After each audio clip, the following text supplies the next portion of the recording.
Day 8 of the Seek Him First Book of Mormon Challenge. So we're in chapter 7 today of First Nephi, and the Lord commands Lehi's son to go back to Jerusalem. I'm sure that Sariah didn't love hearing that her sons had to go back through the treacherous wilderness in order to get back to Jerusalem, but they were commanded because God wanted them to have wives. And the first commandment the first divine commandment was multiply and replenish the earth in Genesis 1:28, tying in the Bible. And so God desires for them to go find wives in Jerusalem and then return back to the wilderness.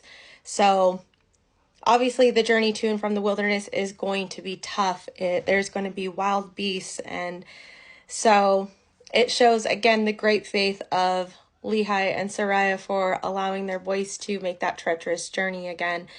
So they gain favor with Ishmael, and they take their daughters to wife. And as they're traveling back to the wilderness, the Laman and Lemuel and a couple of the daughters, they rebel and they're upset. And the hardship of the wilderness, they're blaming on Nephi. They want to take his life. And so they are taking their frustrations out on their younger brother. And Nephi tries to remind them, hey, you've seen an angel. Hey, we've been delivered out of the hands of Laban by God. Like, how do you still need these reminders from your younger brother? And so also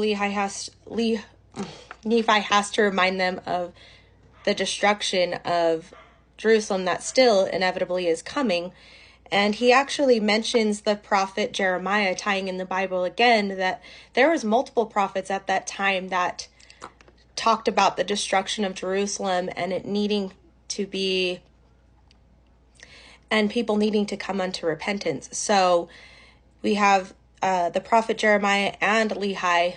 And Jeremiah was known as the weeping prophet because he watched the decline of all the wickedness, and he was actually imprisoned by King Zedekiah at the time, 2 different times. So Laban wasn't a king. He was actually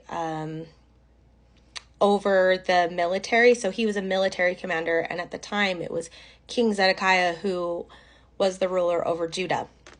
So I just wanted to make that distinction. There were multiple prophets that were testifying of the destruction of Jerusalem at the time. And we proceed to go down in these verses. So Laman and Lemuel are still angry with Nephi to the point of they want to take his life. So this is the 3rd time it's mentioned that they want to take his life. So to the point where they bound his hands and his feet with cords and were willing to leave him out in the wilderness for the wild beasts to devour him. So this is the 3rd time it's mentioned that they were willing to take their own brother's life over being frustrated. And then Nephi is bound with cords, and he prays to God. So he says, O Lord, according to my faith, which is in thee, wilt thou deliver me from the hands of my brethren? Yea, even give me strength that I may burst these bands which I am bound.